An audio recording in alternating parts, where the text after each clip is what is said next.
My name is Sarah, and together we are going to take a calm, gentle, and powerful journey into English. So take a deep breath, sit back, relax your shoulders, and let your ears get ready. Today will be long, slow, friendly English, the kind of English your mind can enjoy.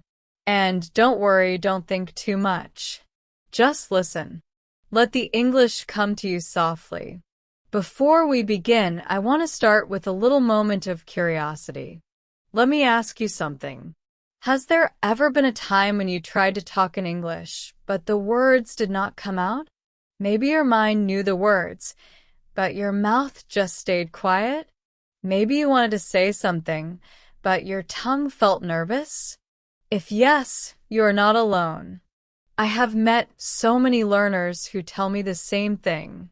And every time, I tell them one simple line. Good speaking starts with good listening. And that is exactly what today's practice is about. Today, you will listen to slow, clear, natural English. And this listening will slowly help your speaking. You will hear a story. You will hear real-life feelings. You will hear simple questions. And you will hear small explanations. Everything is designed to help your ears grow stronger. Because you don't need hard language. You need friendly language. You need real language. You need English that feels like a friend sitting next to you. And I want to be that friend. So in this long listening practice, you'll follow a story about my day, my friends, my feelings, and small experiences. And with every part, your English will grow. Not by force, not by stress, but naturally, slowly, one small step at a time. Let me tell you something important before we begin the story. English is not a mountain you jump over. English is a road you walk. And every minute you spend listening, you take one more step forward. Even when you don't feel progress, your brain is learning. Your ears are learning. Your mouth is preparing for the future. So relax. You don't need to understand everything. You don't need to stop the video. You don't need a dictionary. Just listen. Just enjoy. Just let the words pass through you like wind. Now, let me tell you what today's practice will focus on. Today, we focus on simple sentences, slow rhythm, clear pronunciation, and real-life English. I will speak like I speak to a close friend. Not too formal. Not too fast. And not too difficult. You will hear a complete story, and after the story, I will explain some easy vocabulary. After that, we will have listening questions. Then, we will have a small reflection to help you feel confident and strong. So it will be a full journey, a long, warm journey. And now, are you ready for our story? Before we start the main part, I want to set the scene for you so you can imagine everything clearly. Imagine this. It is early in the morning. The sun is soft, not too bright. The air is cool. And I wake up slowly, without an alarm. I open my eyes, stretch my arms, and feel peaceful. Today is a special day for me. Today, I plan to meet someone who inspires me. Someone who teaches me something important about listening and speaking. And I want to share that experience with you because maybe it can help you too. But before I meet that person, something interesting happens at home. Something small, but something that changes the way I think about English learning. And that is the beginning of our story. I want you to imagine that you are right there with me, inside my quiet room. As the morning starts, I sit on the edge of my bed, my feet touching the floor, and I look at the window. The light is soft, almost golden, and I think, today will be a good day, a calm day. Then suddenly, I hear a sound from the kitchen. It is a soft sound, but it makes me curious. And that curiosity leads to a small conversation, a conversation that teaches both me and you something very important about learning a new language. Are you ready to hear what happens? Good. Let's walk into that morning together. So I stand up from the bed and walk slowly to the kitchen. I can smell something warm, maybe toast, maybe tea. And when I enter, I see my cousin sitting at the small table. She is a friendly person, always smiling. But today, she looks a little worried. And that surprises me because she is usually full of energy. She looks up at me and says, "Good morning, Sarah." Her voice is soft, almost shy. I smile back and say, "Good morning. Are you okay?" She takes a slow breath and says, "I have something to tell you." And now I am curious. Not scared, just curious. So I sit across from her and wait. She plays with her cup for a moment, and then she looks at me with serious eyes.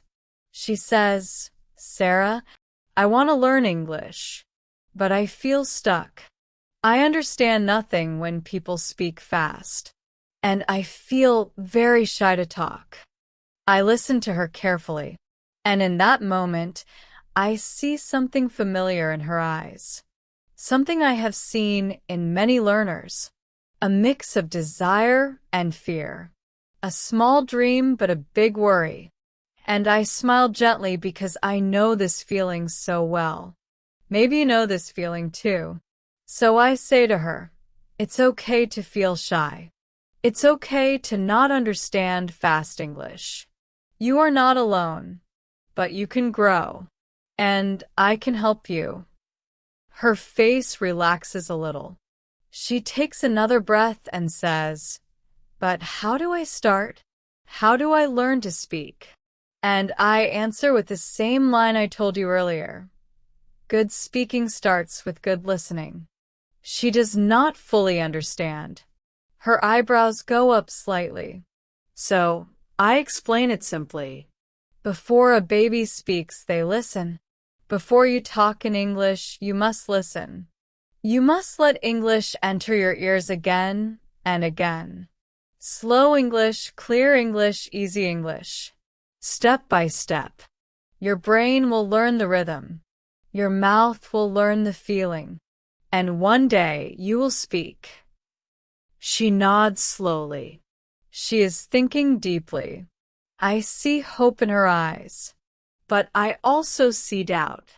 So I continue speaking softly. You don't need to be perfect. You don't need to speak like a native. You just need to try it a little every day. And listen a lot. Then something sweet happens. She suddenly smiles and says, "Okay, I want to listen more. But can you show me how?" That question makes me think of something amazing. Something that connects perfectly with our story today. Because on that same day, I had planned to meet someone, a friend who is a very good English teacher. A person with a simple technique for learning English through listening. And suddenly I realize, maybe I can take my cousin with me. Maybe she can learn something useful too. And maybe, just maybe, you can learn the same thing through the story. So I tell her, yes, I can show you. And today is the perfect day. I am going to meet a friend who teaches English in a very special way. If you want, you can come with me. She looks surprised. Really? You mean I can join you? I nod. Of course. Let's learn together. And in that moment, something small changes inside her. Her shoulders relax. Her eyes shine a little. She says, "Okay, I will come." And her voice is stronger, more confident. Now the morning continues. We have breakfast together. We talk a little about simple things, the weather, our day, our plans. And slowly, her nervous feeling becomes lighter. She starts smiling more. She starts asking questions. She starts thinking positively about English for the first time in a long time. And do you know why? Because she feels supported. She does not feel alone. And I want you to feel the same way in this long video. You are not alone. You are learning with me. Step by step. Slowly. Calmly. Warmly. Now, after breakfast, we get ready to leave. I grab my small bag. She grabs her notebook. We put on our shoes and we walk toward the door. And just as we step outside, something interesting happens. The sky becomes brighter. A gentle wind blows. And she says something that makes me smile. She says, "Sarah, I feel excited." I look at her and ask, "Why?" She laughs softly and says, "Because I feel like today is the first day I really try to learn English not with fear, but with hope." I stop walking. I look at her, and I say, "Yes, this is your first step." And every big journey begins with one small step. And now let me pause the story here, not for long, just for a moment, because I want you to think about something. Maybe you are like my cousin. Maybe you feel shy. Maybe you feel stuck. Maybe you feel scared to speak. But you're here. You're listening. And that means something very important. You are taking your first step too. And I am proud of you. All right. Now, let's go back to the story. We are walking down the street, ready to meet my friend, ready to learn something new. And this moment is where the next big part of our story begins, a part that teaches something you will remember for a long time. I want you to imagine that you are walking with us, me and my cousin, down a quiet street. The morning is fresh, the light is soft, and everything feels peaceful. You can hear birds singing somewhere far away. You can feel the warm sun on your face. And every step feels like a step toward something new. My cousin walks next to me quietly. She is thinking. I can see it in her eyes. Sometimes she looks at the sky, sometimes she looks at the road, and sometimes she looks at me with a shy smile. I know she is nervous, but I also know she is hopeful.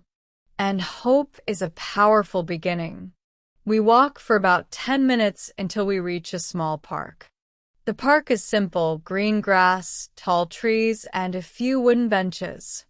But it is one of my favorite places, because this is where my friend teaches English in a very special way. A natural way, a peaceful way, a way that helps shy learners speak without fear. My cousin looks around and asks softly, "Is this the place?" I nod. Yes. We are almost there. We walk past a big tree, and then we see him, my friend Daniel. Daniel is sitting on a bench with a notebook on his lap. He is calm, friendly, and always smiling. He has this warm energy that makes people feel safe. When he sees us, he waves and stands up. "Sarah, good to see you," he says. His voice is open and welcoming. Then he looks at my cousin and says, "And who do we have here?" I smile and introduce her. "This is my cousin. She wants to learn English, and I thought today would be a good day for her to meet you." Daniel smiles gently at her. "Nice to meet you. You are very brave for coming. Learning a new language is a wonderful journey." My cousin blushes a little. "Nice to meet you too," she says quietly. Daniel looks around the park, then gestures toward the bench. "Let's sit. Today I want to show you something simple but powerful." We sit down. The wind is soft. The trees move slowly. Everything feels calm. Then Daniel asks a question that surprises my cousin. He says, "Do you know what the most important skill is when learning a language?" My cousin thinks for a moment. She whispers, "Speaking?" Daniel shakes his head gently. "Reading," she says. He smiles again. "Writing." He shakes his head one more time. Finally, she asks, "Then what is it?" Daniel leans forward and says, "Listening. Listening is the heart of language." My cousin's eyes widen a little. She wasn't expecting that. And maybe if this is your first time learning with us, maybe you weren't expecting that either. Daniel continues, "When you listen, your brain absorbs the sound, the rhythm, the music of the language. You learn how words connect. You learn how sentences move. You learn how people really speak." He looks at her kindly. Speaking comes from listening. He picks up his notebook and draws a small circle. Then he draws another circle next to it. In the first circle, he says, "You have listening." He taps it with his finger. In the second circle, "You have speaking." He taps the second circle. Then he draws a small arrow from the listening circle to the speaking circle. He says, "This arrow is the magic. Listening helps speaking." My cousin watches quietly. Then she says, "But sometimes when people speak English, I understand nothing. It feels too fast." Daniel nods gently. "That is normal. You don't need to understand everything. You just need to listen again and again. Slowly, your brain learns, just like a child." He smiles and continues, "And today, I want to show you a small technique. Something simple. Something you can do every day. It only takes 10 minutes, but it can change everything." My cousin leans closer. "What technique?" she asks softly. Daniel closes his notebook and places it on the bench. He says, "The 5 steps of natural listening practice." My cousin looks curious. I look curious too. Even though I know Daniel well, he always has something new to share. Daniel raises one finger. Step 1. Relax your ears. My cousin laughs softly. "Relax my ears?" Daniel laughs too. Yes. Most people listen with stress. They try too hard. They want to understand every word, but that creates tension, and tension blocks learning. So first, relax. Breathe. Let the words come naturally. Don't chase the meaning. He takes a slow breath, and we do the same. Then he raises 2 fingers. Step 2. Listen for the feeling, not the words. My cousin tilts her head. Feeling. Daniel nods. Yes. Every sentence has a feeling. Is the speaker happy? Sad? Surprised? Confused? When you listen for feeling, your brain understands the message even without every word. He raises 3 fingers. Step 3. Listen to the rhythm. He taps his hand lightly on the bench. English has a beat, a flow, a music. If you listen to the rhythm, your brain remembers sentences more easily. He raises 4 fingers. Step 4. Repeat small parts. He explains, you don't need to repeat everything. Just pick one line you like. Say it slowly. Say it again. Let your mouth feel the words. Then he raises his whole hand with 5 fingers. Step 5. Enjoy the sound. Daniel smiles gently. This is the most important part. If you enjoy listening, you learn faster. Learning should not be pain. It should be pleasant. Calm. A moment for yourself. My cousin listens deeply. I can see her mind opening. I can see her hope growing. Daniel looks at her and says softly, "You don't need perfect grammar. You don't need big vocabulary. You need ears that enjoy English." Then something beautiful happens. My cousin slowly smiles. Not a small smile. A real smile. A smile that reaches her eyes. She says quietly, "I think I understand." Daniel nods proudly. "Good. Now, I want you to try something." He points toward a group of children playing far away in the park. We can hear their voices, laughing, shouting, calling each other. The words are not clear, but the feeling is clear. Happiness. Daniel says, "Close your eyes and listen." Not for words, but for feeling. My cousin closes her eyes. The wind moves softly through the leaves. The children laugh again. A dog barks in the distance. Someone pushes a stroller. The world has a peaceful sound. After a few seconds, Daniel asks, "What did you hear?"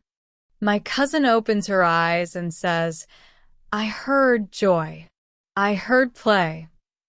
Daniel smiles warmly. "Exactly. You understood the feeling. That is the first step to understanding English naturally." He continues, "Now let's try with English. I will speak. You don't need to understand everything. Just listen." My cousin takes a small breath. She looks nervous again. Daniel says softly, "Relax your ears." She closes her eyes again. Daniel begins to speak slowly. "Today is a beautiful day. The sun is gentle. The air feels light. I am sitting in a quiet park with friends. I feel peaceful. I feel calm." He stops. Then he asks, "What feeling did you hear?" My cousin opens her eyes and smiles. Calm, she says. "You sounded calm." Daniel claps his hands happily. Yes. "That's it." I laugh. See? "You already understand more than you think." My cousin looks proud. Her shoulders lift. Her eyes shine. Something inside her has changed. Something important. Something beautiful. Then Daniel looks at both of us and says, "Now let's do it again. This time, I will speak about a different feeling." He takes a breath, then speaks again. "I am running late. I miss my bus. I am walking fast. My heart feels a little heavy. I want to hurry." My cousin listens carefully. After a moment, Daniel asks, "What feeling now?" She says, "You sounded a little stressed." Daniel smiles. "Exactly." Then he looks at me. "Your turn, Sarah." I laugh. "My turn? Okay." I think for a moment, then speak slowly. "I just got a message from a friend. It was a nice message. It made me smile. I feel warm inside. I feel happy." Daniel turns to my cousin. "So, what feeling?" She says softly, "You felt happy." I nod. "Yes, I did." And now something magical happens. My cousin leans back. She takes a deep breath. And she says, "This is not so scary. I can understand the feeling. I don't need to know every word." Daniel smiles proudly. "Exactly. This is the beginning of real listening." Then Daniel stands up. "I want to show you something else." We follow him to a small walking path. The path is surrounded by trees, and the ground is covered with small leaves. Daniel stops and looks at my cousin. He says, "Language is like this path. You don't need to see the whole road. You just need to take one step, then another, then another.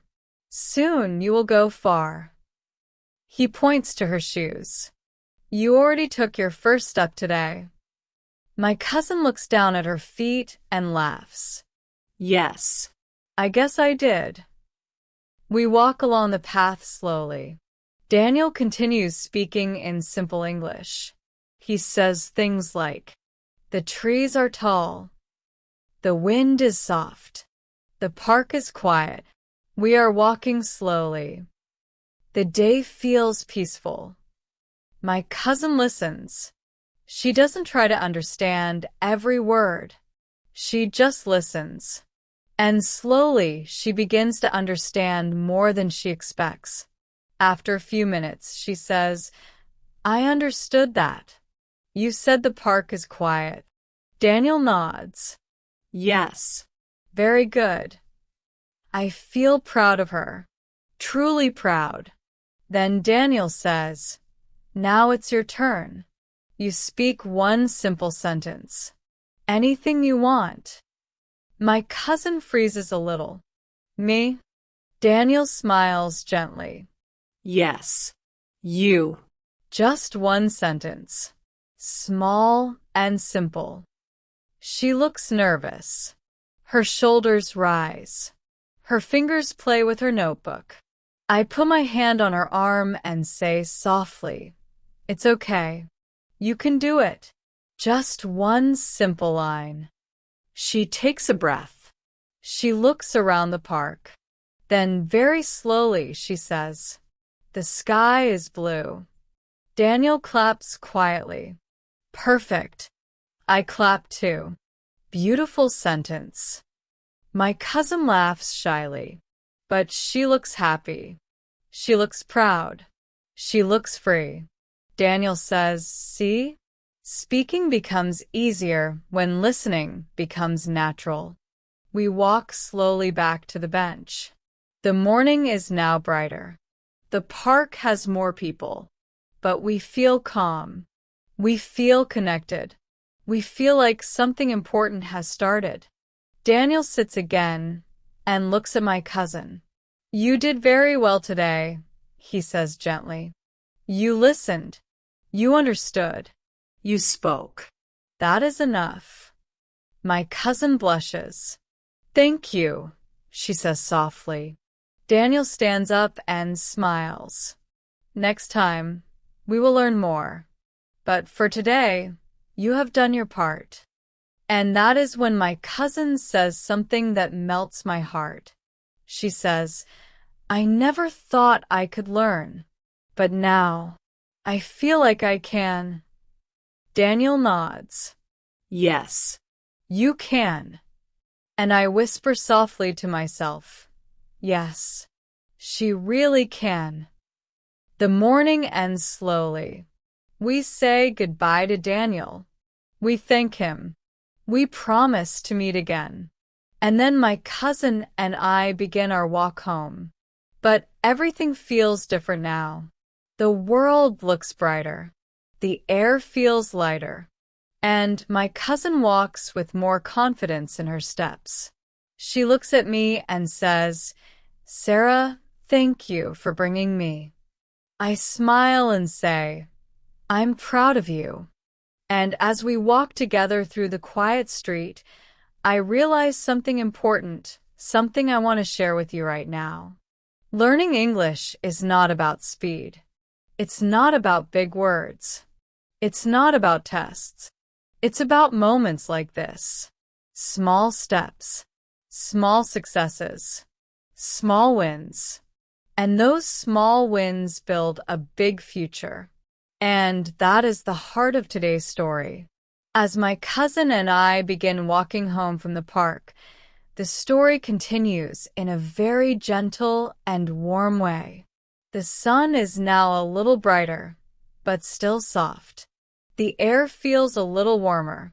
and everything around us feels peaceful, almost like the world is smiling at us.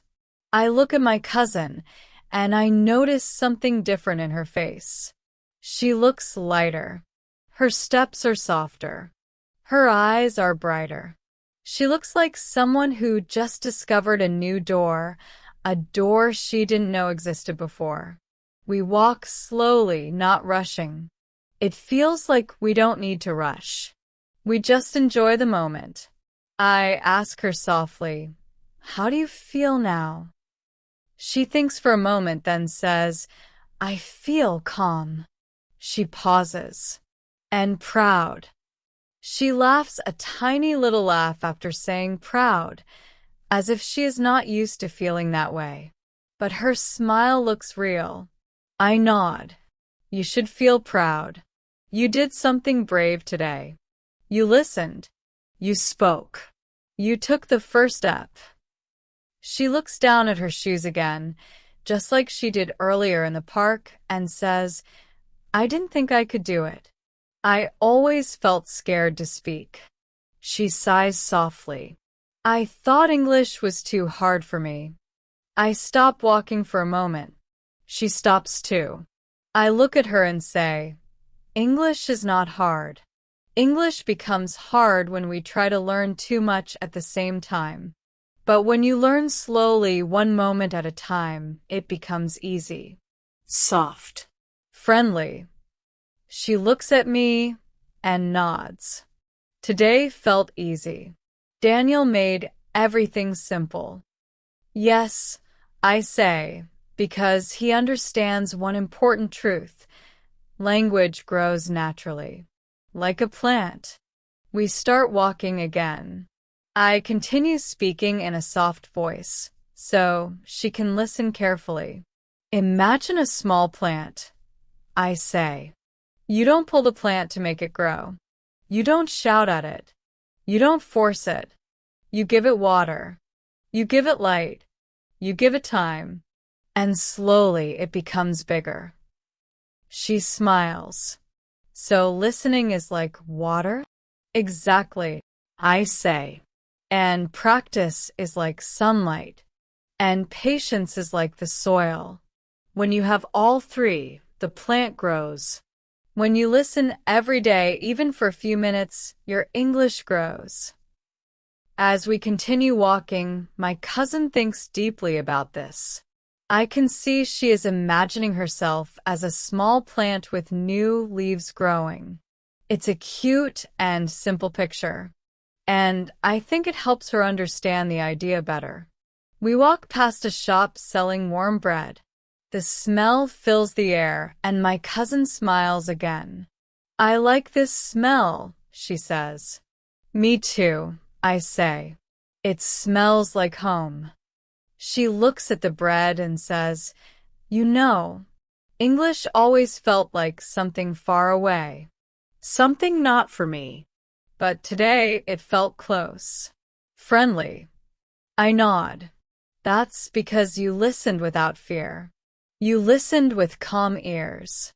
She laughs at the phrase, calm ears, but she understands it now. We walk a little more until we reach a small corner where a man is selling fresh fruit. He is cutting mangoes and placing them nicely on a table. My cousin stops for a moment and looks at the mangoes. She whispers, "Mango." Then she looks at me and asks, "Is that correct?" I smile warmly. Yes. "That's correct." She gets excited.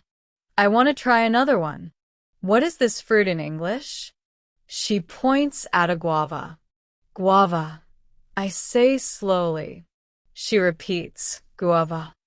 Her pronunciation is a little soft, but it is clear and correct.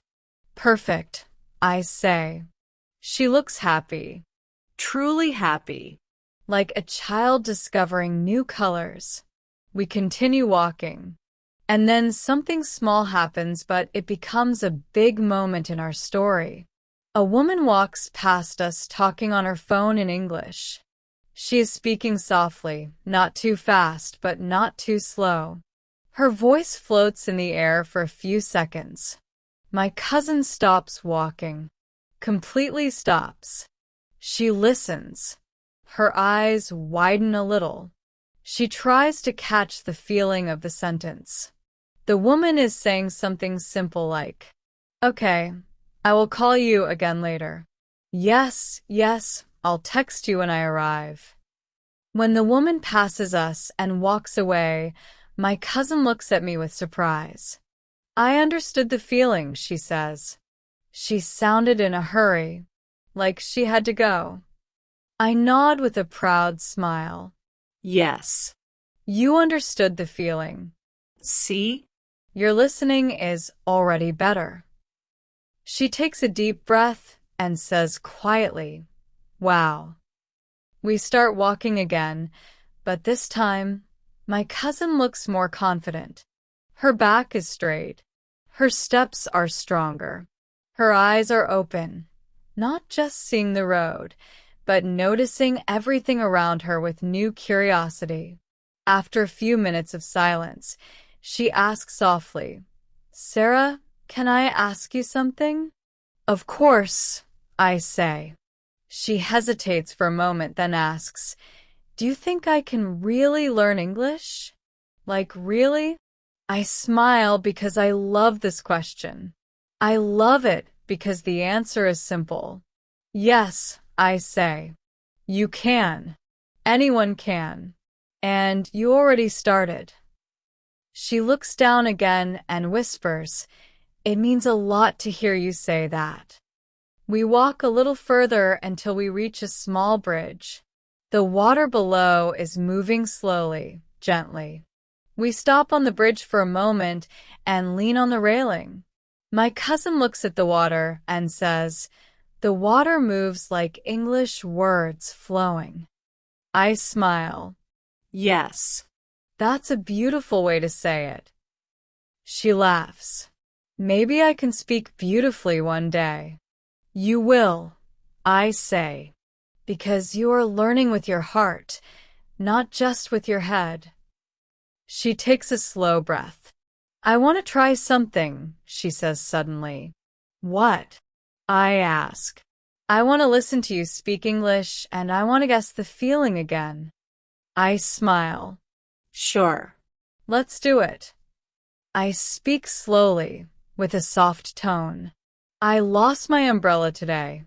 I was walking in the street when the rain started. I felt a little sad." She listens carefully.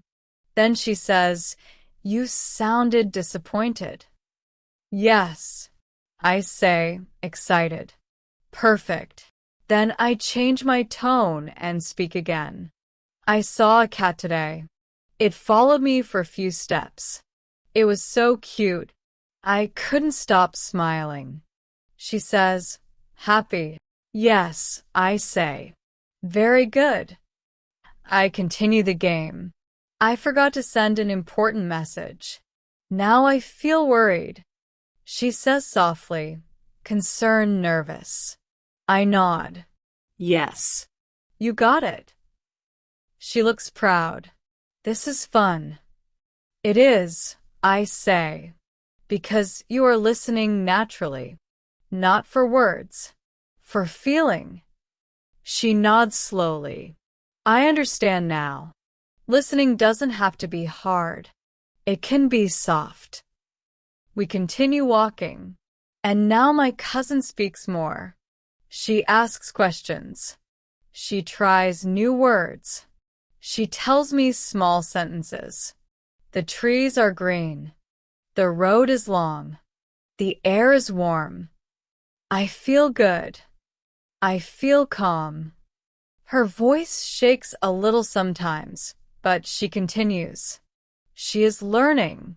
She is trying. She is growing. As we reach nearer to home, she looks at me and says, "Sarah, can you teach me more of these small listening tricks?" I smile. Of course. I will teach you something called small listening moments. She tilts her head. What is that? It's simple, I say.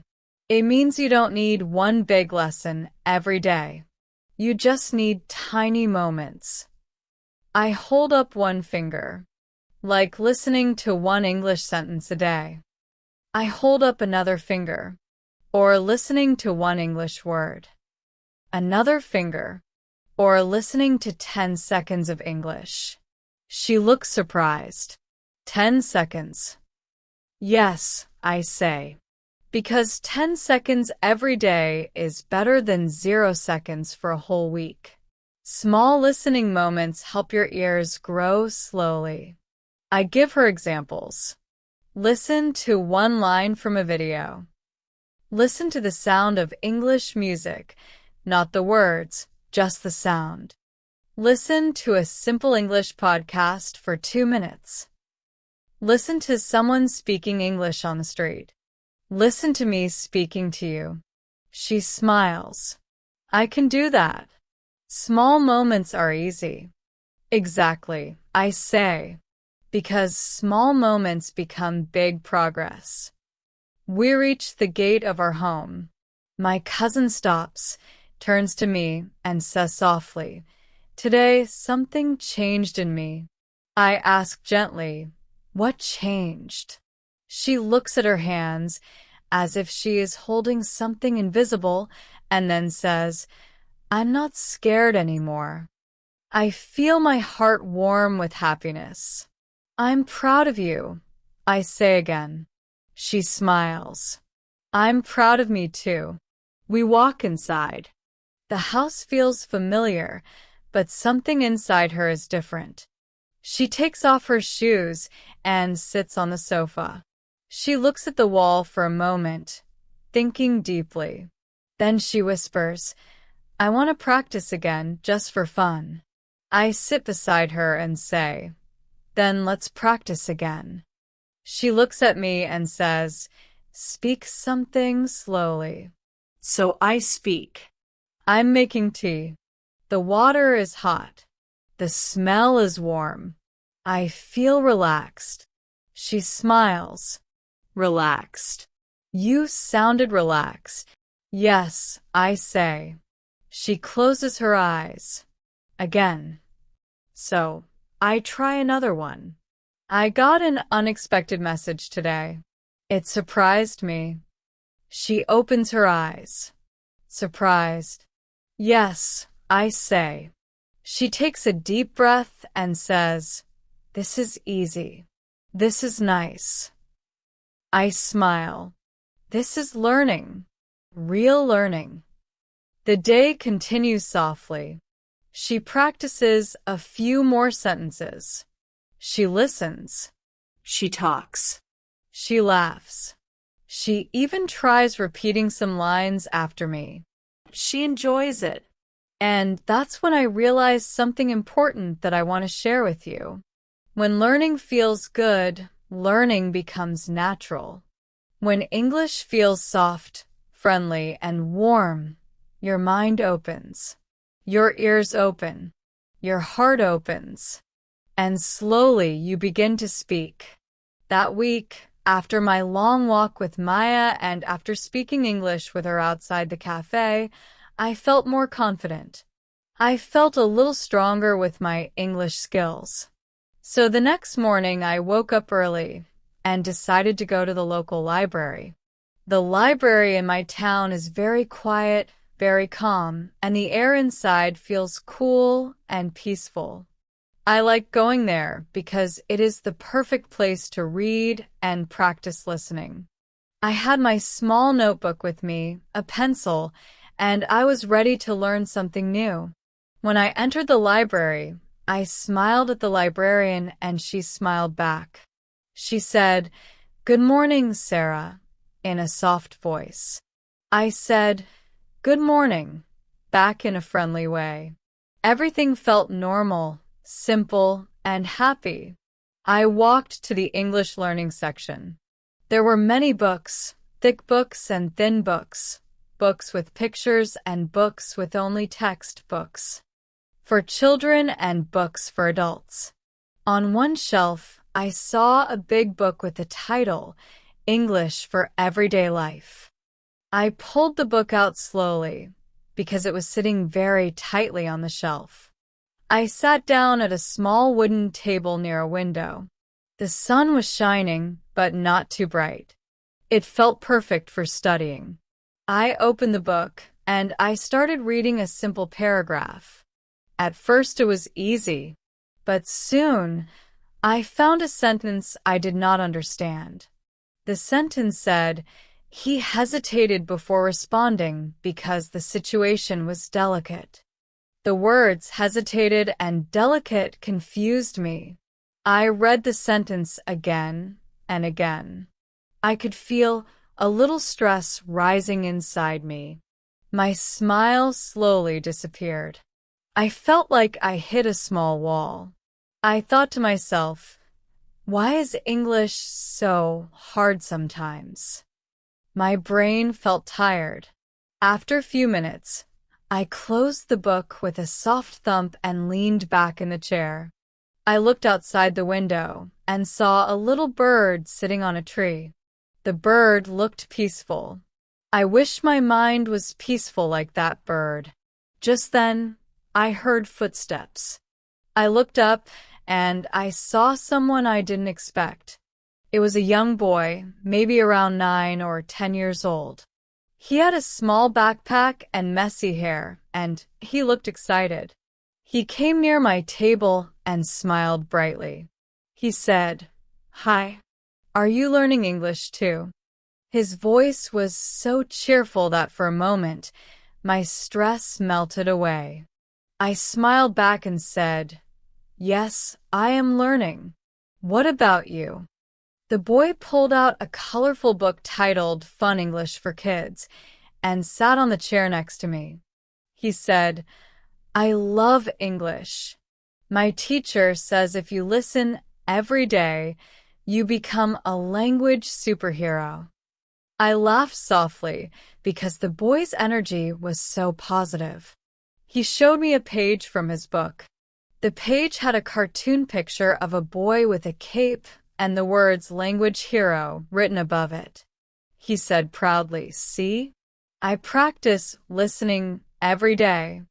Even if I don't understand something, I don't stop. I try again." I nodded slowly. His simple words touched my heart. He continued speaking. "My teacher says small problems are okay. They help your brain grow." Small problems help your brain grow. That sentence stayed in my mind. I felt embarrassed for a moment because I, an adult, was stressed and giving up, while this little boy had such a strong learning spirit. I felt like the universe sent me a small message through him. I smiled and said, "That's a very good idea. Thank you for sharing." The boy shrugged his shoulders and said, "It's easy. Just don't be scared of hard words. Hard words are just slow friends. They take time to understand." I laughed again. I never heard anyone call difficult words slow friends before, but it made perfect sense to me. After a few minutes, the boy left to sit with his mother, and I opened my book again. I looked at the confusing sentence. This time, I didn't feel stressed. I felt curious. I whispered to myself, "Hard words are slow friends. I will try again." And this time I understood the meaning. Hesitated means someone stops for a moment because they are unsure. Delicate means something is sensitive or needs care. When I discovered the meaning, a warm feeling spread inside me. I felt proud. Now let's pause the story here and let's talk slowly about the two new words. The first word is hesitated. Repeat after me, hesitated good. It means someone waits or stops because they feel unsure. For example, she hesitated before speaking. The second word is delicate. Repeat after me, delicate, nice job. It means something that is soft, sensitive, or needs careful handling. For example, The glass is delicate. Very good. Let's do a little listening practice now. I'll ask a simple question. Listen carefully. Why did Sarah close the book at the library? Do you have the answer? Yes. Because she did not understand a sentence and she felt stressed. Good listening. Here's another question. Who helped Sarah feel better? Correct. A young boy who said learning English can make you a language superhero. Great work. Last question. What did the boy call difficult words? Yes, he called them slow friends. Wonderful. Now relax again. Let's go back to the story. After understanding the meaning of those words, I felt confident again. I kept reading for another hour, slowly and calmly. I did not rush. I did not push myself too hard. I just read naturally, like a peaceful walk. When I finally closed the book, I felt like I had learned something important. Not only new words, but also a life lesson. Learning English or learning anything is not a straight, smooth road. Sometimes the road is easy, sometimes the road gets bumpy. Sometimes you feel strong, and sometimes you feel lost. But small problems are normal. They are part of the journey. And when you face them, and when you don't give up, you grow stronger. Just like the little boy said, small problems help your brain grow. On my way home, I felt happy. The sun was warm, the breeze was soft, and my heart felt light. I whispered to myself, I will continue learning, even when it is hard, even when I feel confused. I will keep going. And before I reached my house, I made a small promise to myself. Every day, I will learn one new English word. Just one. One small step every day. And now, at the end of this section, I want to tell you this gently. You are also doing great. You're listening right now. You are taking time for your English. Even when some things feel hard, you are still here, learning step by step. And that is something to be proud of. Remember this. Difficult words are not your enemy. They're slow friends. And slow friends become good friends when you meet them again and again. I came home from the library. I was still thinking about the little boy who said difficult words are slow friends. His voice was so cheerful, and his idea was so simple but powerful. I felt inspired. I felt like I had a new way of looking at English. So I walked into my house, took off my shoes, and made myself a warm cup of tea. The tea smelled sweet and comforting. I Sat on my couch, held the cup in my hands, and closed my eyes for a moment. Life felt peaceful. Sometimes we forget how important small, quiet moments are, but that moment felt like a gift. After a long day of learning, I was ready to rest. But then something unexpected happened. Suddenly, my phone started ringing. The loud ringtone broke the calm silence. I opened my eyes quickly and looked at the phone screen. I saw a name that made my heart jump a little. It was Maya. I was surprised because she usually sent messages instead of calling. I picked up the phone quickly and said, "Hello."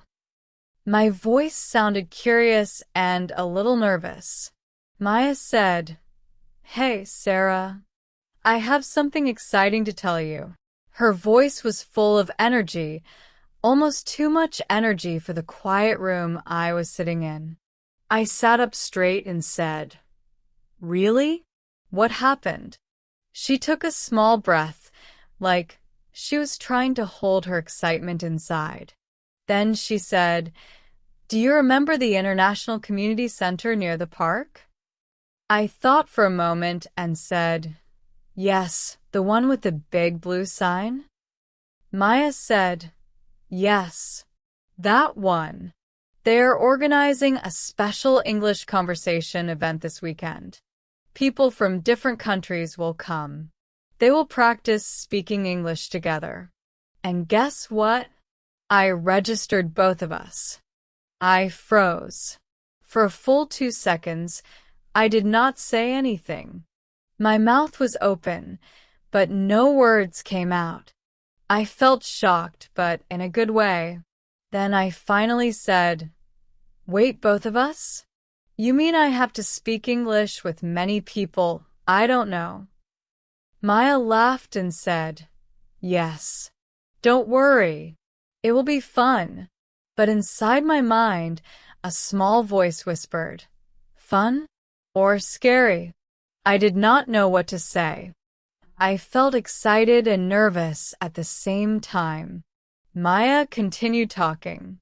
She said, "You've been practicing English so well these days. You're doing great.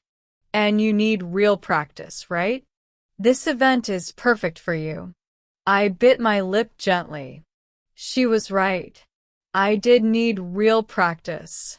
But still speaking English with many strangers? What if I made mistakes? What if I said something wrong? What if I froze and couldn't speak at all? I told Maya, "I don't know. I feel shy. My English is not perfect." She said in a warm and gentle voice, "Sarah, nobody's English is perfect. Not even native speakers. And you don't need to be perfect. You just need to try. You just need to speak."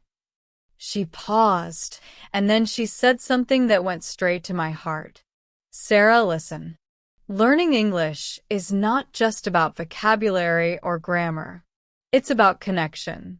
It's about talking to people and learning their stories. If you don't speak, you miss all those beautiful moments."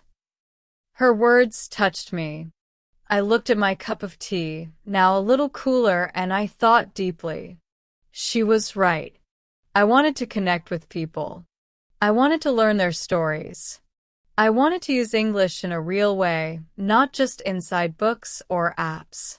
So finally, after a long moment, I said softly, "Okay, I will come with you." Maya almost screamed with happiness. Yay. "I knew you'd say yes," she said loudly. I laughed a little because her happiness filled my living room like sunshine. She told me the event details. It would be on Saturday afternoon. People from many countries would join, students, travelers, workers, language lovers. There would be games, conversations, and group discussions. Everyone would speak slow, simple English because the event was made for learners. When I hung up the phone, I felt my heart beating fast. I felt brave but also scared. It was the same feeling you have before doing something new, something that might change you. You want to do it, but you also want to run away at the same time. I told myself quietly, it's okay to feel nervous. It means you care. I put the phone on the table and walked to the mirror. I looked at my reflection. I smiled at myself, just a small smile, and whispered, "You can do this." For the rest of the evening, I kept thinking about the event. What should I say? How will I introduce myself? Will people understand me? Will I understand them? My mind was full of questions. But one thing was clear. I had to prepare. So I took my notebook and wrote down a few simple sentences. "Hello, my name is Sarah. I am learning English. I like meeting new people. I am happy to join this event." When I read the sentences out loud, I felt a little silly. They were so simple. But simple is good. Simple is safe. And simple is the start of everything. I decided to practice these sentences again and again. So, let's practice them together now. Repeat after me, slowly. Hello, my name is Sarah. Good. I am learning English. Great. I like meeting new people. Very nice. I am happy to join this event. Wonderful. You're doing great. Now, let's practice listening with a few short questions. Listen carefully. Why did Maya call Sarah? Yes, because she had exciting news about an English conversation event. Very good. Next question. Why did Sarah feel nervous? Correct. Because she would have to speak English with many people she didn't know. Excellent. Last question. What sentences did Sarah practice for the event? Yes, simple introduction sentences like, "Hello, my name is Sarah." Very good listening skills. Let's go back to the story. The night before the event, I could not sleep well. I kept thinking about what would happen. I imagined people from different countries smiling and talking. I imagined myself trying to listen carefully, trying to speak calmly, trying not to panic. But every time I imagined myself speaking, I felt a warm, nervous feeling in my chest. Finally, around midnight, I whispered to myself, "It's okay. You have learned new words. You understand more than before. You have practiced. You will be fine." Then I slowly fell asleep. The next morning, the sun was bright and the sky was clear. I woke up early, took a shower, wore a comfortable outfit, and practiced my sentences once more. Then the doorbell rang. It was Maya. She looked excited as always. She said, "Ready?"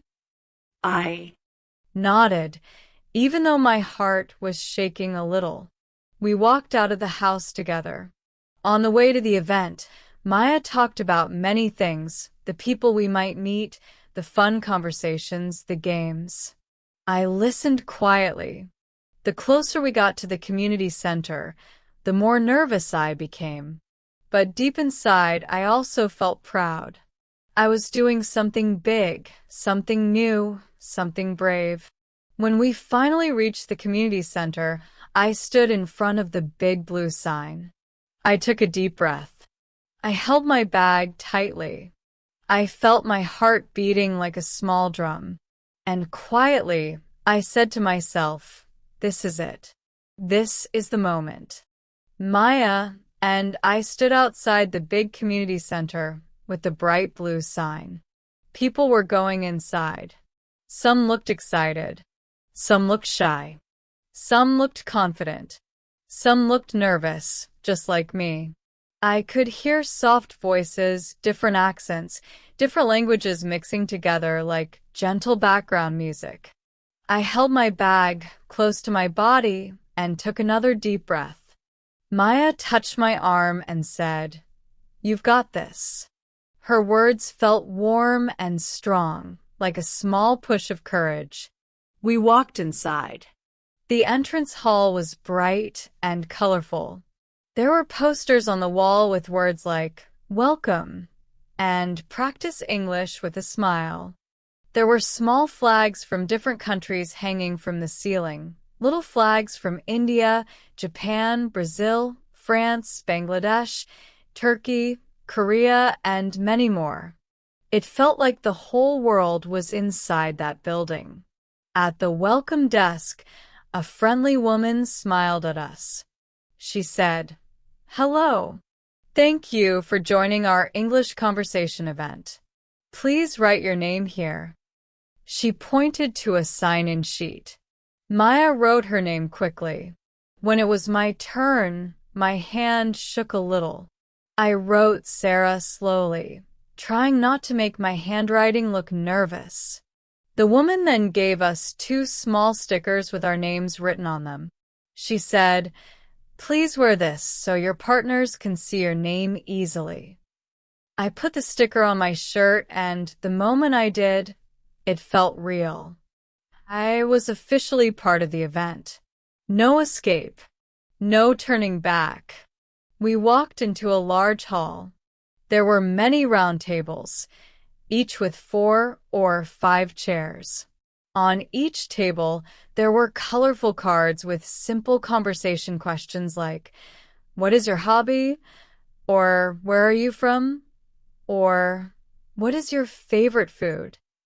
Over 100 people were already sitting and chatting in slow English. The air felt warm and busy, but also friendly. Maya whispered, "Let's sit at that table." She pointed to a table where 3 people were sitting: a tall man with glasses, a young woman with a notebook, and an older lady with a gentle smile. We walked over and joined them. I sat down slowly, feeling my heartbeat inside my chest. The tall man smiled and said, "Hello, my name is Victor. I am from Brazil." He spoke slowly, like a soft wave. The young woman waved her hand and said, "Hi, I'm Hannah. I'm from Japan." Then the older lady said in a warm voice, "Hello, dear. My name is Nora. I am from Turkey." They all looked friendly, but I still felt shy. My tongue felt heavy, like it forgot how to move. Maya smiled and introduced herself easily. "Hi, I'm Maya from India." Then it was my turn. I felt all eyes on me. I swallowed quietly and said, "Hello, my name is Sarah. I am learning English." My voice sounded tiny, like a small bird trying to sing for the first time. But the moment I finished speaking, all 3 of them smiled warmly at me. Victor nodded and said, "Nice to meet you, Sarah." Hannah said softly, "Your English is very clear." Nora added, "You speak very well, dear." Hearing those kind words felt like someone placed a soft blanket over my nervous heart. The event host, a cheerful man with a microphone, called out from the front of the room, "Welcome, everyone. Today we will practice English with many partners. You will speak, listen, and connect with new people. Don't worry about mistakes. Mistakes are friends. Speak slowly, smile often, and enjoy the journey." Everyone clapped. I felt a spark of courage inside me. The host explained the first activity. Each table would discuss simple questions on the colorful cards.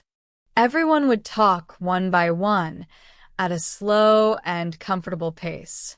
It sounded simple, but for me it still felt scary. What if I could not understand? What if I said something strange? Victor picked up the first card and read it. "What do you like to do in your free time?" He smiled and said, "I like playing football and cooking new food." Then he looked at Hannah. She said, "I like drawing and reading manga." Nora said, "I like gardening. I love taking care of flowers." Then they looked at me. My heart jumped. It was my turn. I felt my hands shaking under the table. But I remembered Maya's words, "You don't need to be perfect. You just need to try." So I opened my mouth slowly and said, I like walking and reading books, and I like learning English." My voice was slow and careful, like a child learning to speak. But everyone nodded and smiled, and that made my heart warm again. Next, Hannah picked up another card. "Where would you like to travel?" Victor said he wanted to visit Japan. Hannah said she wanted to travel to Canada. Nora said she wanted to go to Italy someday. Then they looked at me again. I took a small breath and said softly, "I want to travel to the UK, maybe London, because I want to hear real English." They all smiled with interest.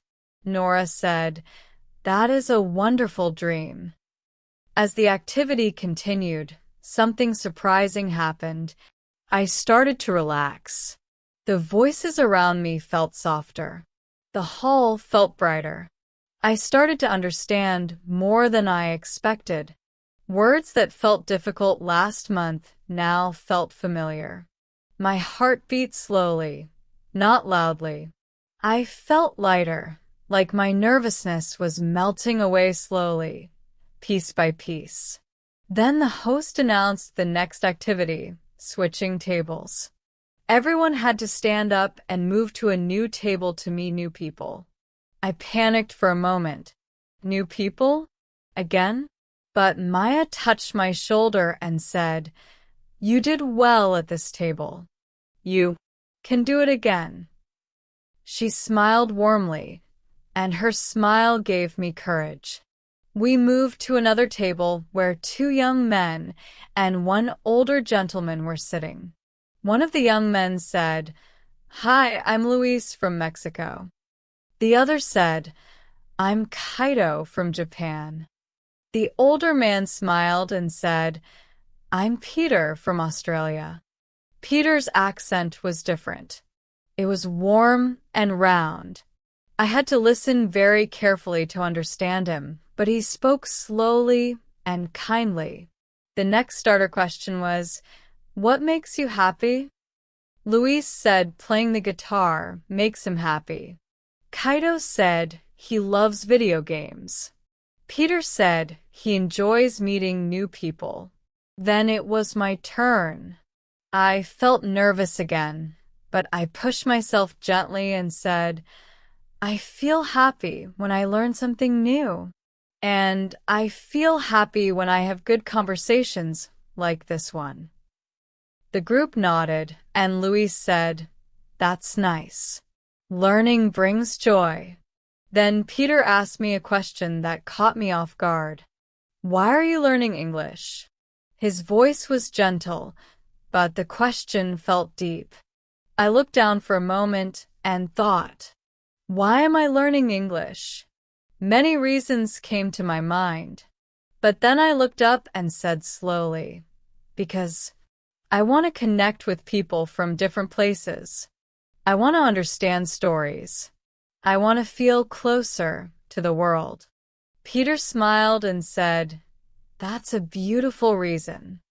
Then something interesting happened. Luis asked me, "Do you feel nervous speaking English?" I laughed a little and said, "Yes, very nervous." He nodded and said, "Me too. We are all nervous, but we still try. That's what matters." Hearing that made me feel peaceful. I was not alone. Everyone here was learning. Everyone here was trying. A few minutes later, the host introduced a fun game called Find Someone Who. We all had a sheet with sentences like, "Find someone who likes tea." "Find someone who can sing." "Find someone who has traveled to another country." We had to walk around the hall, speak to strangers, ask questions, and fill in the sheet. This activity scared me the most. Walking to strangers? Asking questions? Speaking English again and again? It felt like climbing a mountain. But I watched other people start moving around the hall. Some were laughing. Some were shy. Some were excited. I looked at Maya and said, "I don't know if I can do this." She held my hand gently and said, "You can. Let's do it together." So we stood up and walked to a woman who looked friendly. I smiled nervously and asked, "Do you like tea?" She laughed and said, "Yes, I love tea." I wrote her name on my sheet. Something small inside me lit up. I did it. I asked a question, and she understood me. Then I asked someone else if they could sing. Then I asked someone if they had traveled to another country. I kept going, slowly but bravely. And the more I talked, the easier it felt. By the end of the game, my sheet was full of names, and my heart was full of confidence. Suddenly, I realized something very important. English did not feel like a heavy wall anymore. It felt like a bridge. A bridge between me and people from all around the world. A bridge made of simple words, simple sentences, and simple courage. Now let's pause the story for a moment and practice some key words. Repeat after me slowly. Nervous. Good. Accent. Nice. Connect. Very good. Confidence. Beautiful. Let's do a short listening check. Why did Sarah feel nervous during the event? Yes, because she had to speak to new people. Great. What made her feel more confident later? Correct. Kind people, simple questions, and practice. Wonderful. And what did Sarah realize at the end? Yes, English is a bridge, not a wall. Excellent listening. Now, let's return to the story. After 2 hours of activities, the host thanked everyone for joining. People clapped. People smiled. People exchanged contacts. Some took photos together. I stood in the middle of the hall looking around. I felt different. Not a new person, but a stronger person. A braver person. A person who took a deep breath and stepped into the world of English, even with fear, even with doubts. Maya hugged me tightly and said, "I'm proud of you." And for the first time ever, I said, without fear, "I'm proud of myself too." Sarah wakes up feeling a little tired, but also a little excited. Today she wants to do something small but important. Today she wants to build her confidence in English. She makes herself a cup of tea and sits by the window. The sun is soft, the city outside is quiet, and everything feels calm. She opens her small notebook and writes slowly at the top, "Today I will speak more English." A small smile appears on her face because it feels good to make a promise to herself. Then she remembers something Maya once said, "Confidence grows slowly, like a plant, but you must water it every day." Sarah closes her eyes and imagines a tiny green plant growing inside her mind. Every time she speaks English, every time she listens carefully, the plant grows a little. And today, she decides to water that plant. She stands in front of her mirror and begins to practice speaking. "Good morning, Sarah," she says to herself. Then she continues, "How are you today?" She answers herself, "I am fine." A little sleepy, but ready to learn English. A soft laugh escapes her lips because she feels shy even when speaking to herself, but she keeps going. She practices more sentences. "I want to improve my English. I will not give up. I can learn step by step." After a few minutes, she notices that she feels a little braver. Later, Sarah goes to a small cafe near her school. She wants to try speaking English with a real person, even if it is just a little. She walks up to the counter where a young worker is waiting and takes a deep breath. I want one coffee." "Small coffee, please," she says slowly. The worker smiles and nods. "Sure, one small coffee." Sarah feels a warm glow inside her chest. She spoke clearly and was understood. While waiting, she whispers softly to herself, "See, you can do it." As she sips her coffee, she hears a word from the radio. Motivation. She doesn't know the meaning, so she quickly writes it in her notebook. She asks the worker politely, "Excuse me, what is motivation?" The worker explains slowly. Motivation means the reason you want to do something, the energy inside you that helps you keep going. Sarah repeats the word softly, motivation, and nods. Now it feels like a new friend she can take with her. On her way back home, her younger brother calls. Dee, how is your English class? He asks excitedly. Sarah smiles and says proudly, it is good. Today I spoke English in a cafe. Her brother laughs. Wow, you are improving. Sarah notices something important. She is walking faster. Her steps feel lighter. Her voice sounds stronger. She realizes that confidence does not come all at once. It comes slowly, through small actions, small successes, and small moments of courage. That evening, she opens her notebook once more. She writes about everything she did today. She practiced speaking, she learned a new word, she spoke to a real person, and she feels more confident. She writes one last sentence for the day. I will continue tomorrow. She closes the notebook, takes a deep breath, and smiles. Step by step, day by day, her confidence grows, just like her small green plant inside her mind. The morning after Sarah's Cup of Confidence Day, she wakes up feeling a little stronger, like the small plant in her mind has grown a tiny new leaf. The sun is shining through her window, soft and warm, and the city outside is slowly waking up. Today, she decides to continue her English practice in a new way. She wants to use the words she has learned and speak to people more naturally.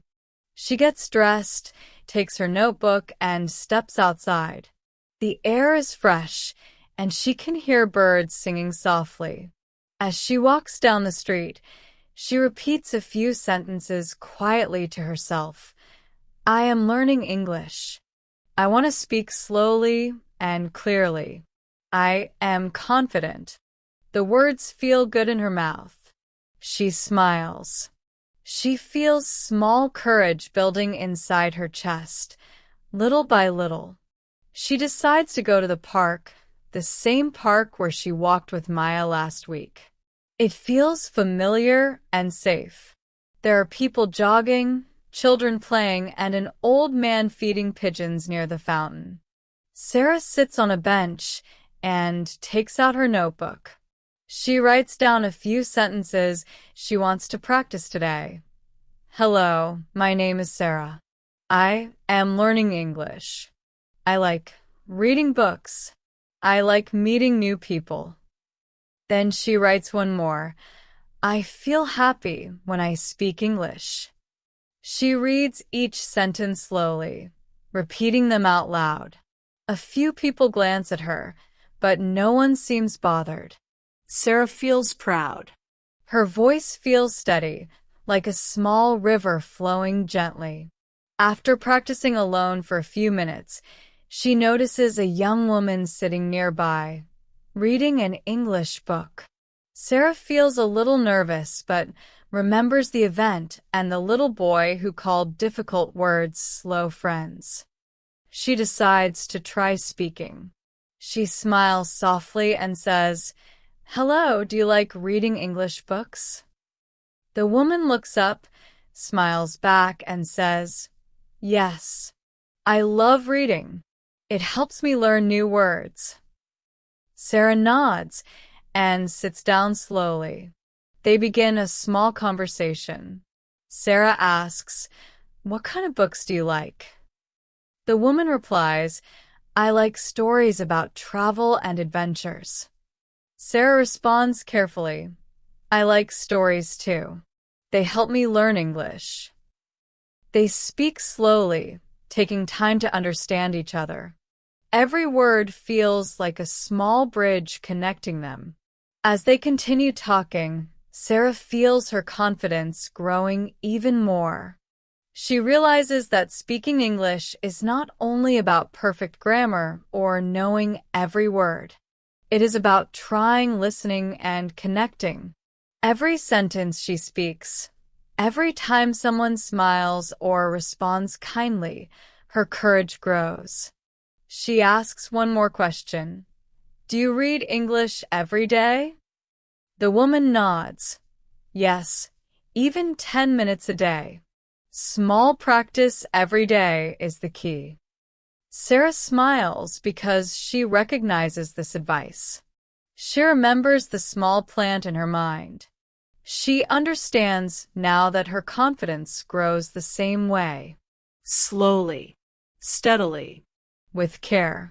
After a while, Sarah thanks the woman and continues walking in the park. She notices the flowers near the path. Their colors are bright, their petals soft. She says quietly, "Flowers are like words. If we care for them, they grow beautiful." She laughs softly at her own thought, but it feels meaningful. She sits near the fountain again, watching the water flow. The movement of the water reminds her of conversations. Sometimes fast, sometimes slow, sometimes clear, sometimes confusing, but always moving, always connecting. Sarah decides to practice listening more. She takes out her phone and opens a short English audio story. The story is simple. It is about a girl who goes to the market and talks to a fruit seller. Sarah listens carefully, focusing on the rhythm, the tone, and the words. She pauses the audio after each sentence and repeats it slowly. "Hello, how are you?" she says. "I am fine, thank you." She smiles. Each repetition feels like watering her confidence. She realizes that small moments of listening and speaking every day are stronger than one long practice. 1 minute today, 5 minutes tomorrow, 10 minutes the day after. These small moments grow into real understanding. While listening, she writes down new words she hears. Words like seller, market, fruit, and delicious. She repeats each word softly and slowly. She thinks, "These are my small friends." She smiles and reads the story aloud herself. Her voice is still slow, but it is steady. She feels proud. She is learning naturally, just as she promised herself. Later, she meets Maya at the park again. Maya is carrying her notebook and smiling brightly. "How was your practice today?" Maya asks. Sarah says, "It was good. I talked to a stranger in English. I listened to a story.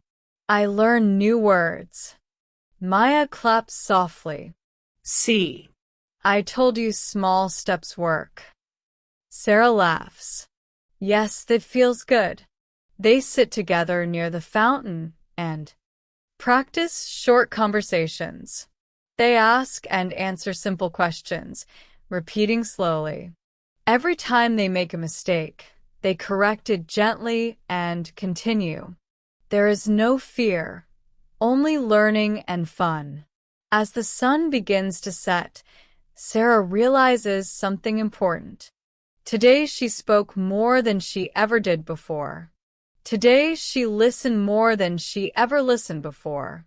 And most importantly, she felt confident, even for small moments. She feels a soft warmth in her heart. She understands that confidence is not one big moment. It is many small moments, practiced every day. She looks at Maya and says, "I feel stronger today." Maya smiles and says, "I can see it. Your English plant is growing." Sarah laughs softly. She looks at the orange sky and whispers to herself, "Yes, slowly, steadily, step by step." Before going home, she writes in her notebook once more. She writes about everything she did today. She writes about speaking to the woman, listening to the audio story, learning new words, and feeling confidence grow. She writes one final sentence for today. "I will continue tomorrow. I will keep practicing. I will speak and listen every day." She closes the notebook and feels a quiet joy.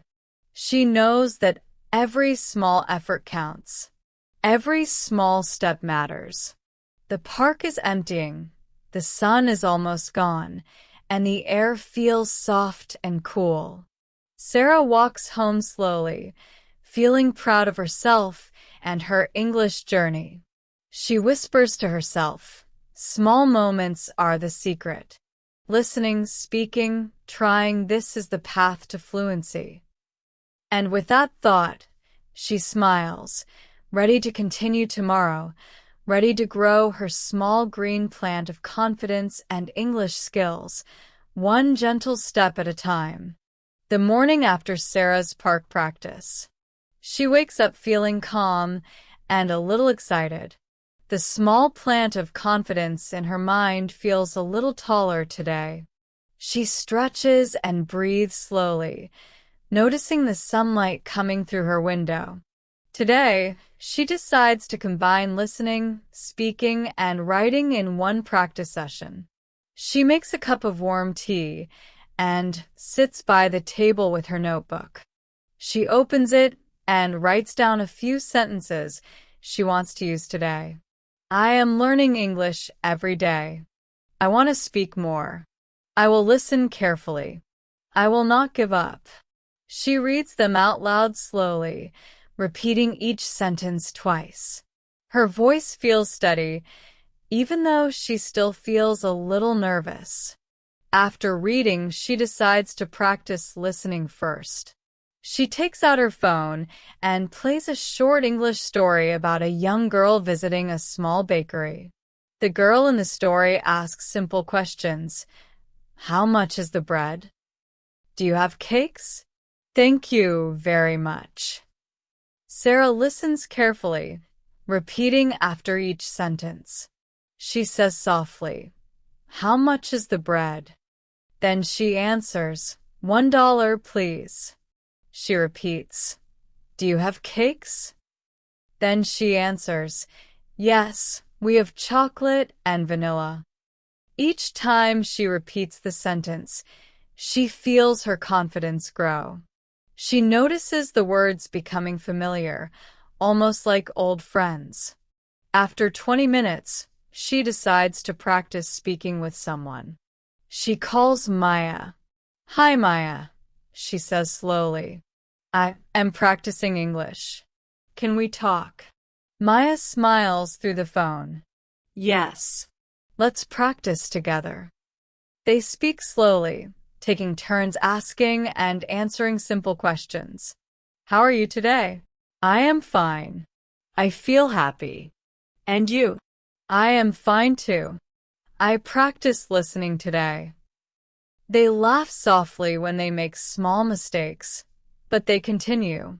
Sarah notices that speaking with Maya feels easier than speaking alone.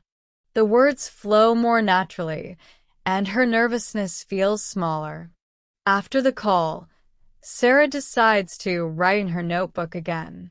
She writes about the story she listened to and the conversation she had with Maya. She writes down new words she learned, like bakery, chocolate, vanilla, and dollar. She repeats each word softly, saying, bakery, chocolate, Vanilla. dollar. She writes a few simple sentences using these words. I want chocolate.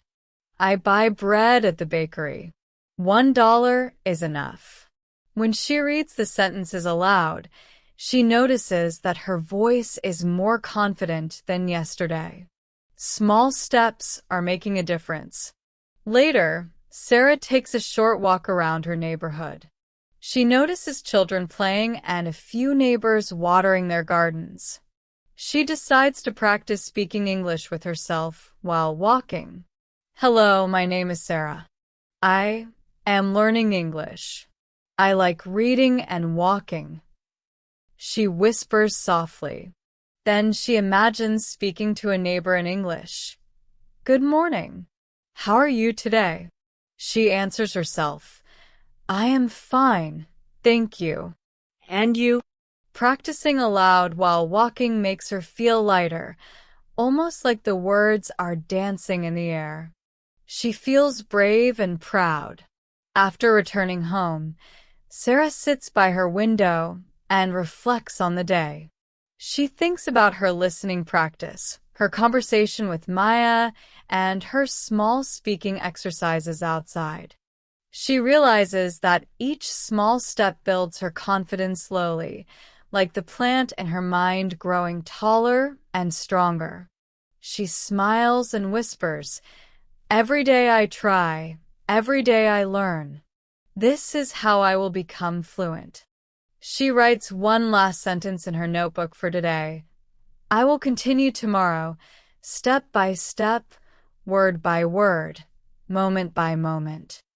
Closing the notebook, she takes a deep breath and feels a warm calmness inside her chest. She knows she is learning not only English but also patience, courage, and joy in small achievements. Before going to sleep, Sarah reads one short English story again, slowly this time, focusing on understanding every word. She repeats sentences softly, sometimes whispering, sometimes speaking a little louder.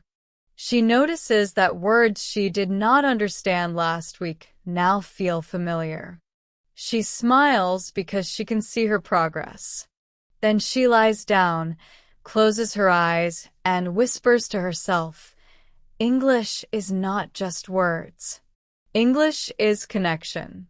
Every word I speak connects me to someone somewhere. And that is why I keep learning." Her heart feels light. Her mind feels calm. And with that thought, she falls asleep peacefully, ready to continue her English journey the next day. On a bright and quiet morning, Sarah wakes up feeling a little more confident than yesterday. The small plant of courage in her mind has grown a few new leaves. She stretches, smiles, and breathes in the soft morning air coming through her window.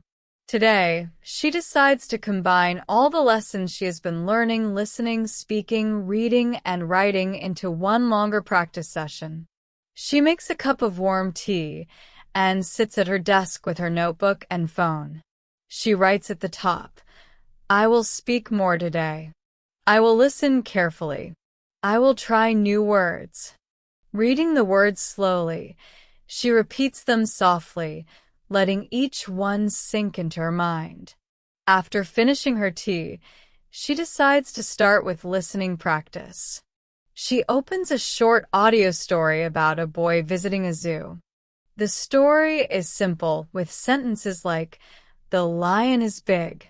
The elephant is gray. I like the monkeys. The giraffe is tall." Sarah listens carefully, repeating after each sentence. "The lion is big," she says softly. "The elephant is gray." She repeats each sentence slowly, paying attention to pronunciation and tone.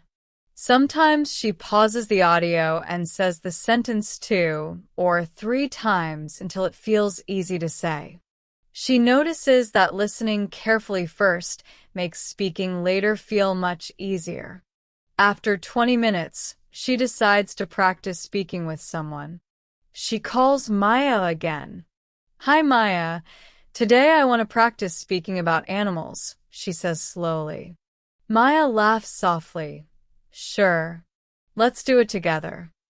They take turns asking and answering simple questions. "What is your favorite animal?" "I like elephants. They are big and strong." "What about you?" "I like monkeys. They are funny and playful." Each sentence is spoken slowly, clearly, and with a small pause in between. Sarah notices that speaking with Maya is easier than speaking alone. Her tongue feels more relaxed, and she begins to enjoy the conversation instead of feeling nervous. After the call, she writes in her notebook about the story she listened to and the conversation she had with Maya.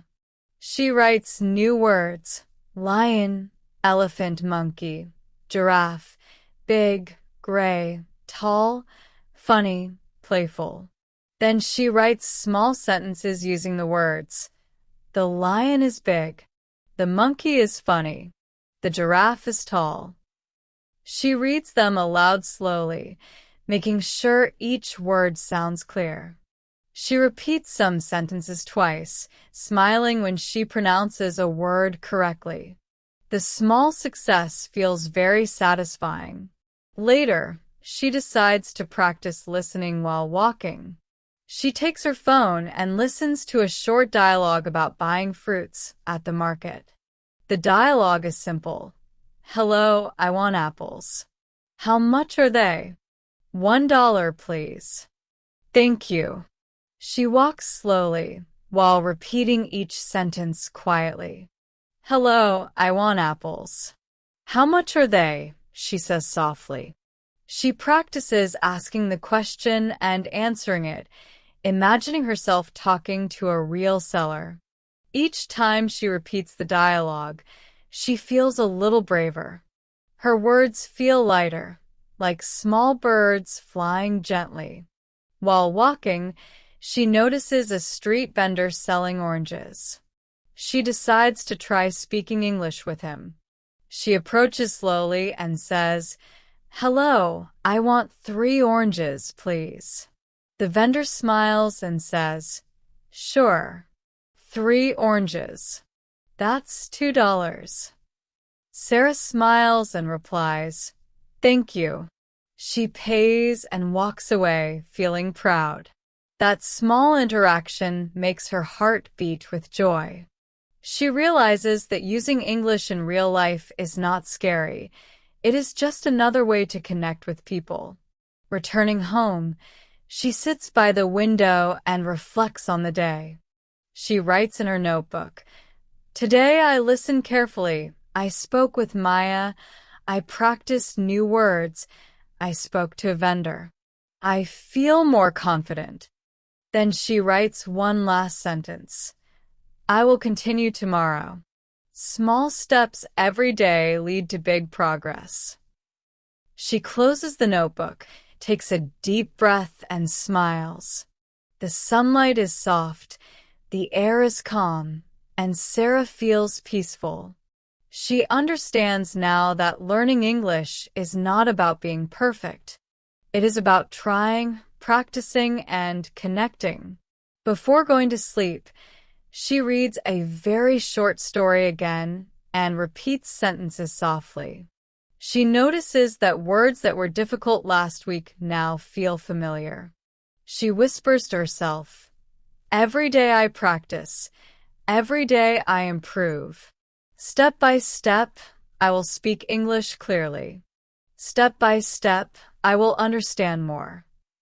Her mind feels calm, her heart feels light, and she falls asleep knowing that her English journey is growing stronger each day. The next morning, Sarah wakes up feeling a soft excitement inside her chest. The small plant of confidence she has been growing feels taller and stronger. She stretches and looks at the sunlight pouring through her window. Today she decides to combine listening, speaking, and writing again, but this time she wants to focus on real conversations with more people. She makes herself a warm cup of tea and sits at the table with her notebook. She writes at the top, I will speak with new people today. I will listen carefully. I will use my new words. Reading the words slowly, she repeats them softly to herself. Each word feels like a gentle step forward, a small promise she makes to her own mind. After finishing her tea, Sarah decides to start with listening practice. She opens a short audio story about a young girl helping her mother at a fruit market. The story uses simple sentences like, I pick apples. I weigh the oranges. I pay the seller. She listens carefully, pausing after each sentence to repeat it slowly. I pick apples, she says softly. I weigh the oranges. I pay the seller. Each repetition makes the words feel familiar, almost like old friends returning to her mind. She notices that the more she listens carefully, the easier it is to speak later. Listening becomes a warm preparation, like stretching before walking. After 20 minutes, she decides to practice speaking. She calls Maya again. Hi, Maya, she says slowly. I want to practice English with short conversations today. Maya smiles through the phone and says, Sure, let's do it together. They take turns asking and answering simple questions. What do you eat for breakfast? I eat bread and eggs. What about you? I eat fruits and tea. They speak slowly, giving time to think and answer. Sarah notices that her tongue feels lighter than yesterday, her voice feels calmer, and her words flow more naturally. Each small success builds a little more confidence inside her chest. Later, Sarah decides to go outside to practice speaking with strangers in small, safe moments. She walks to a small corner shop near her house. The shopkeeper is a kind woman who greets her with a smile. Sarah takes a deep breath and says, Hello. I want 1 bottle of water, please. The woman nods and replies, Sure, here you go. Sarah smiles, thanks her, and walks away. Her heart feels a soft warmth. That small exchange shows her that using English in real life is not scary. It is a tool to connect with people, to ask, to listen, and to understand. While walking home, Sarah notices children playing with a ball. She smiles softly and whispers to herself, English is like this ball. You pass it slowly, carefully, and it comes back to you. She feels happy with her little idea and writes it in her notebook. English is a ball. Practice and it comes back. She laughs softly. Practicing English becomes more playful and enjoyable. She realizes that learning is not only about books and lessons. It is also about real life, small conversations, and noticing little details around her. Back at home, she sits by the window with her notebook. She writes about everything she did today. She writes about the audio story, the phone conversation with Maya, the small interaction at the shop, and her thoughts about the ball. Then she writes one last sentence for the day. I will continue tomorrow. Every small step matters. Every small conversation counts. She closes her notebook, takes a deep breath, and smiles. Her heart feels light, her mind feels calm, and she knows that each day, with every small effort, her English is growing stronger. Before going to sleep, she reads a short story once more. She repeats the sentences softly and clearly. Words that were difficult a few days ago now feel familiar. She whispers to herself, I am learning English. I am speaking more. I am listening more. Every day I grow a little more.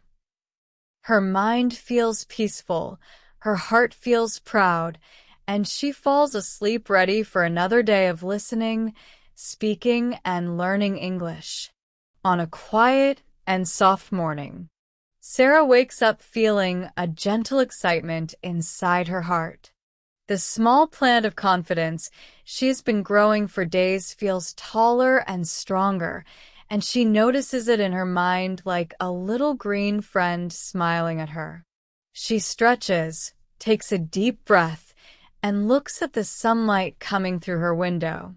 Today, she decides that she will practice all the things she has learned so far: listening, speaking, reading, writing, and even courage. She makes herself a warm cup of tea and sits at her table with her notebook and phone. She writes at the top, I will speak, listen, and practice today.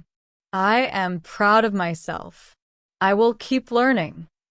Reading the words slowly, she repeats them softly. Each word feels like a small step on a long path, and she smiles because she knows every step counts. After finishing her tea, she starts her day with listening practice. She plays a short English audio story about a young girl visiting a library. The sentences are simple. I see books. I read a story. I ask the librarian for help. I thank her. Sarah listens carefully, repeating each sentence slowly. I see books. I read a story. I ask the librarian for help.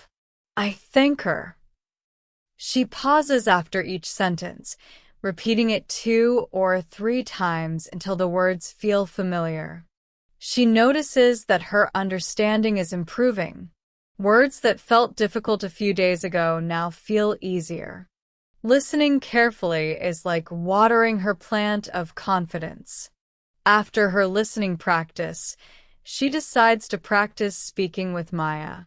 She calls her and says, Hi Maya, today I want to practice telling a story in English. Maya laughs softly and says, Yes, let's do it together. Sarah begins slowly, telling a short story about her day yesterday in the park and her small conversation with the shopkeeper. She uses simple words and short sentences. I walked in the park. I saw children playing. I spoke to a shopkeeper. I bought water. I practiced English. Maya listens carefully and repeats some sentences back to Sarah. They laugh together when they make small mistakes. Each repetition feels comfortable, and Sarah feels her confidence growing with every word. Later, Sarah decides to try speaking to someone new outside. She walks to a small cafe she has never visited before. A young man behind the counter greets her with a friendly smile. Sarah takes a deep breath and says slowly, Hello, I want a small coffee, please. The young man nods. Sure. Would you like sugar or milk?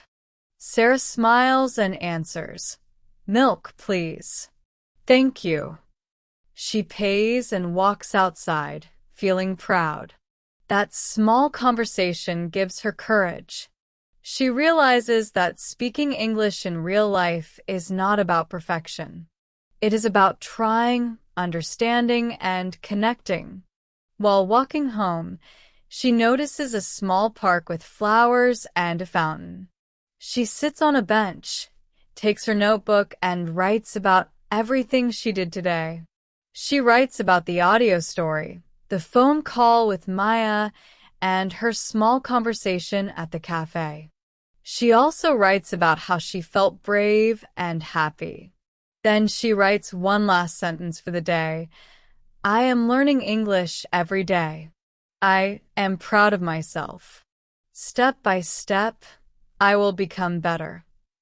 Closing her notebook, she takes a deep breath and smiles. She feels peaceful, knowing that every small effort, every small conversation, and every small practice session is helping her grow. That evening, Sarah reflects on her journey. She thinks about the first day she was nervous at the English conversation event, the first time she spoke to Maya, the first time she asked a stranger a question, and all the days she practiced alone at home. She realizes something important. Learning English is not only about words or grammar. It is about courage, patience, and small steps every day.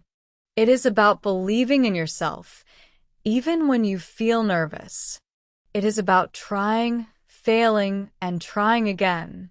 Sarah smiles softly to herself and whispers, I see my progress. I am learning. I will continue. Before going to sleep, she reads one last short story aloud and repeats the sentences slowly and clearly. Words that were difficult now feel familiar. Sentences that once seemed long and confusing now feel natural. She whispers to herself, "Every day I practice. Every day I speak. Every day I listen. Step by step, I grow." Her heart feels light, her mind feels calm, and her small plant of confidence inside her grows taller and stronger. She closes her eyes and falls asleep peacefully, dreaming of more stories, more conversations, and more steps in her journey to learn English. The moral of Sarah's journey is clear. Learning a new language takes time, patience, and courage. Small steps, repeated every day, lead to real progress. Every conversation, every listening practice, and every word learned is a victory. And most importantly, confidence grows slowly, like a plant, but with care, it grows strong, just like Sarah's English journey.